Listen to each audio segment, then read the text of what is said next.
आ गया। चलिए, तो आज की क्लास में हम लोग लेंस के बारे में पढ़ेंगे। तो लास्ट क्लास अगर आपको ध्यान होगा तो मैंने आपको रिफ्रैक्टिव इंडेक्स और refraction through a glass slab मैंने आपको लास्ट क्लास में पढ़ाया था। आज की क्लास में जो टॉपिक है दैट इज लेंस, यानी refraction by a spherical lens. लिखिए, lenses are the transparent medium. Lens क्या है? Lens are the transparent medium, transparent medium bounded by transparent medium bounded by two refractive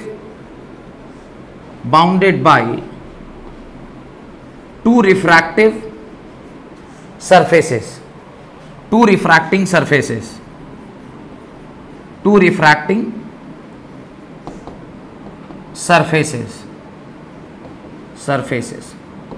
refracting surfaces से जो bound हुआ area है उसी से किस चीज का फॉर्मेशन होता है? लेंस का फॉर्मेशन होता है, उसी से लेंस का फॉर्मेशन होता है। अब ये जो पर्टिकुलर लेंसेज हैं ये दो प्रकार के होते हैं, तो उसके नीचे लिखिए टाइप्स ऑफ लेंसेज, उसके नीचे लिखिए टाइप्स ऑफ लेंसेज। पहला लिखिए, right the first one, convex lens, या इसी को आप क्या कहते हैं? डाइवर्जिंग, सॉरी कन्वर्जिंग, इसी को आप क्या कहते हैं? कन्वर्जिंग लेंस कहते हैं। इसी को आप क्या कहते हैं? कन्वर्जिंग लेंस कहते हैं। Why it is called as converging lens? उसका कारण है, जस्ट इसके नीचे ही एक छोटा सा डायग्राम बना लीजिए कि जब कभी भी ये अगर मान लीजिए लेंस है आपका, दिस इज योर लेंस, ये अगर आपका लेंस है, ये आपका प्रिंसिपल एक्सिस है, और जब इस प्रिंसिपल एक्सिस के पैरेलल कुछ रेज आप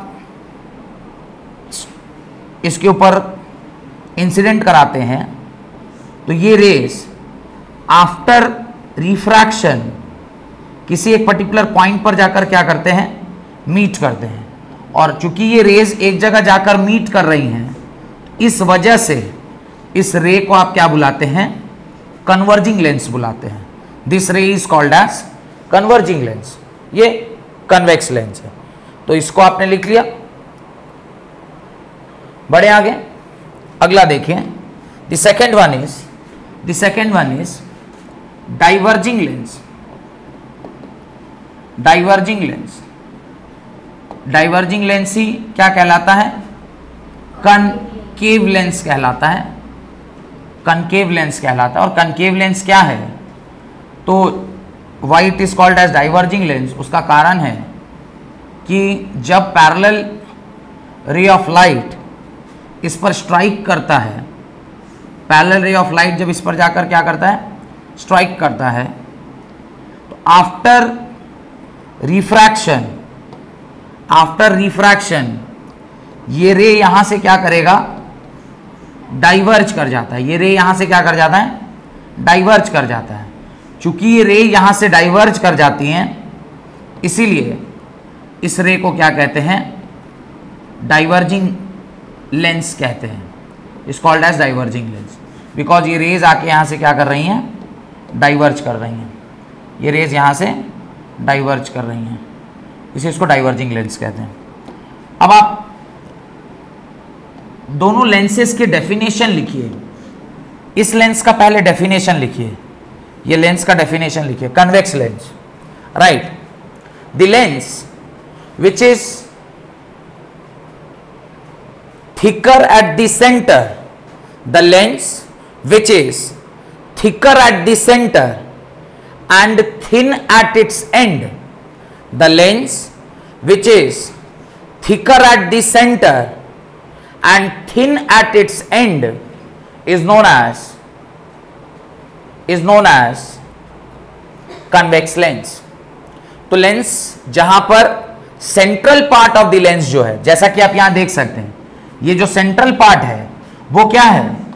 थिक है, तो जहां कहीं भी सेंट्रल रीजन क्या रहेगा, थिक रहेगा, और जो ऊपर वाला पार्ट है, आप यहां का डिस्टेंस देखिए, ये थिक है, वेरेज ऊपर दोनों एजेस के पास में ये दोनों क्या हो गए, थिन हो गए, तो बीच में थिक और ऊपर दोनों थिन, तो ऐसे लेंस को आप क्या कहते हैं, this lens is called as convex lens. Whereas concave lens की परिभाषा है the lens which is thinner at the center, the lens which is thinner at the center but thicker at its end is called as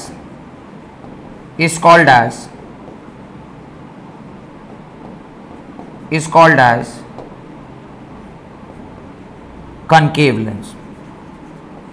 उसी को हम लोग क्या कहते हैं, कनकेव लेंस कहते हैं। तो दोनों की डेफिनेशन आपने लिख ली। अब ये लेंस हम लोग को मिलता कहां से है, तो आगे बढ़ते हैं कि ये लेंस की प्राप्ति कहां से होती है हमें। तो देखिए कन्वेक्स लेंस की प्राप्ति कहां से होती है, वो देखिए कन्वेक्स लेंस कहां से मिलता है। तो कन्वेक्स लेंस की प्राप्ति होती है जब कभी भी इस तरह का दो लेंस, इस तरह का दो लेंस,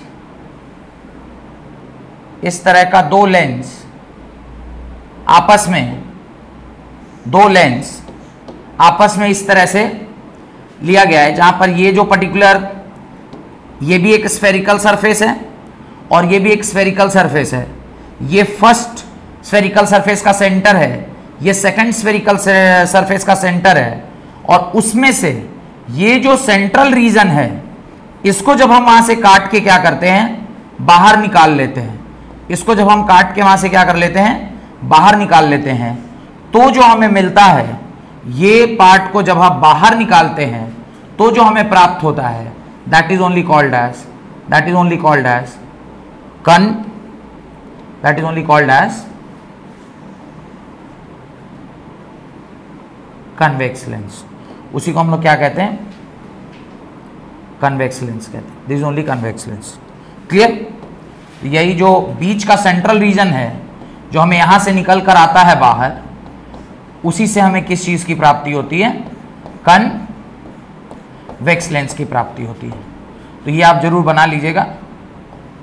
कन्वेक्स लेंस हमें मिलता कैसे है, तो दो स्फेरिकल सरफेस है, उन दोनों स्फेरिकल सरफेस का जो इंटरसेक्शन रीजन है, उसको जब हम बाहर निकालते हैं तो हमें क्या मिलता है, कन्वेक्स लेंस मिलता है। क्लियर? अब इसी तरह जो हमारा दूसरा भाई है, दैट इज कन्वेक्स लेंस की ओर चलते हैं। कन्वेक्स लेंस की प्राप्ति कैसे होती है, कनकेव लेंस की प्राप्ति कैसे होती है, तो ये कनकेव लेंस है।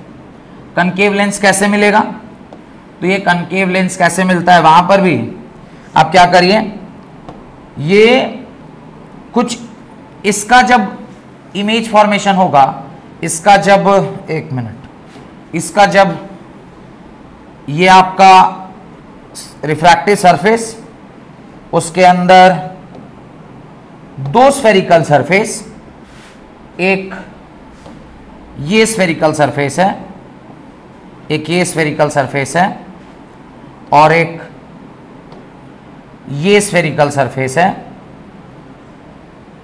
एक ये स्फेरिकल सरफेस है,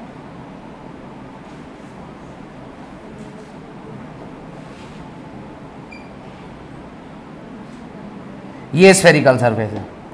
अब इन दोनों के ये जो बीच का रीजन है, इसको जब हम लोग यहां से क्या करते हैं, निकाल लेते हैं। ये जो इसके बीच का रीजन है, इसको जब हम लोग यहां से निकाल लेते हैं, तो जो लेंस की प्राप्ति होती है, वो उसको क्या कहते हैं, उसी को हम लोग क्या कहते हैं, कनकेव लेंस कहते हैं जी। वो भी लेंस का ही पार्ट है, तब ना वो इसके बीच का रीजन जो है वो लेंस की तरह बाहर निकल के आएगा। इस तरह से जो बीच का रीजन हमारे को मिलता है, this is called as, this is only called as,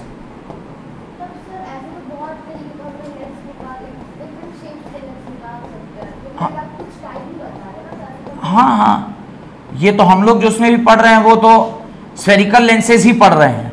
lens तो कई प्रकार के होते हैं, हम लोग के सिलेबस में सिर्फ यही है, हम लोग के सिलेबस में सिर्फ यही है। होता तो लेंस रेक्टेंगुलर है, होता तो लेंस सिलेंड्रिकल है, हम लोग उसमें से सिर्फ स्फेरिकल लेंस पढ़ रहे हैं। क्लियर? तो ये उसका फॉर्मेशन है कि ये आया कहां से है, ये इसकी उत्पत्ति कहां से हुई है। तो ये आपका सेंटर ऑफ कर्वेचर 1 और ये आपका सेंटर ऑफ कर्वेचर 2। अब यहां पर भी ना एक ध्यान देने वाली बात है, अगर ध्यान से देखिएगा तो दिखेगा, चूंकि ये दोनों सर्कल सिमेट्रिकल है, तो जो यहां से दूरी होगी यहां की, उसको मैं रेडियस 1 बोलूंगा। एक्चुअली यहां तक नहीं, पूरा यहां तक का जो दूरी है वो रेडियस 1 है, और यहां से लेके यहां तक का भी रेडियस क्या कहलाएगा, यहां से यहां जो होगा उसको मैं R2 बोलूंगा। इसको मैं दूसरे कलर से दिखाता हूं ताकि आपको समझ में आए कि यहां से यहां का जो दूरी होगा उसको क्या बोलेंगे, R2 बोलेंगे।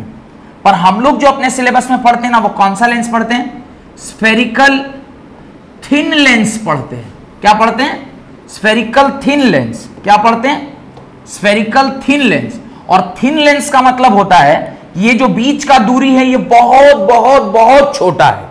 थिन लेंस का मतलब है ये बीच का जो विड्थ है वो बहुत छोटा है, इतना छोटा है कि यहां से यहां की दूरी और यहां से इसके सेंटर की दूरी लगभग बराबर मानते हैं, और उसको हम लोग क्या कर देते हैं, नेग्लेक्ट कर देते हैं। पर पढ़ाने के लिए तो इतना पतला नहीं बना सकते, तो इसीलिए इतना मोटा मोटा बड़ा बड़ा बना के दिखाया जा रहा है। पर एक्चुअली अगर बोलिएगा तो ये कैसा लेंस होता है, ये कुछ इस तरह का होता है, मतलब बहुत पतला ही रहता है। जहां पर आपका जो दूरी है यानी रेडियस है वो इसमें ऐसा देख के लग रहा है कि अरे बाप रे, यहां से यहां तो डबल है और ये तो बहुत छोटा हो गया, पर एक्चुअली में ऐसा होता नहीं है। हम लोग यहां से लेकर यहां तक की दूरी को ही क्या मान लेते हैं, R1 मान लेते हैं, रेडियस मान लेते हैं, अज्यूमिंग दैट कि ये जो विड्थ है लेंस का ये काफी पतला है। इसीलिए आप हर जगह देखिएगा लिखा हुआ it is a thin lens. कभी क्वेश्चन भी आपको दिया रहेगा तो लिखा रहेगा a thin lens which is concave in nature, a thin lens which is convex in nature। Thin इसलिए लिख रहा है ताकि आप रेडियस ऑफ कर्वेचर को उसके बराबर मान लें, और बीच का जो विड्थ है वो बहुत कम है जिसको आप क्या कर सकते हैं, नेग्लेक्ट कर सकते हैं। जैसे लगभग मान लीजिएगा 20 सेंटीमीटर आपका रेडियस ऑफ कर्वेचर है, तो इसका विड्थ होगा सम mm, 2 mm या 3 mm या 5 mm का होगा। तो आप 20 सेंटीमीटर के सामने 5 mm को क्या कर देंगे, नेग्लेक्ट कर सकते हैं। तो इस तरह से थिन रहता है, पर पढ़ाने के लिए उतना थिन तो हम लोग नहीं बना सकते, तो हम लोग थोड़ा बड़ा बड़ा करके बनाते हैं, पर एक्चुअली ऐसा होता नहीं है। डन। तो कनकेव और कन्वेक्स लेंस का कैसे उत्पत्ति हुआ, कहां से प्राप्त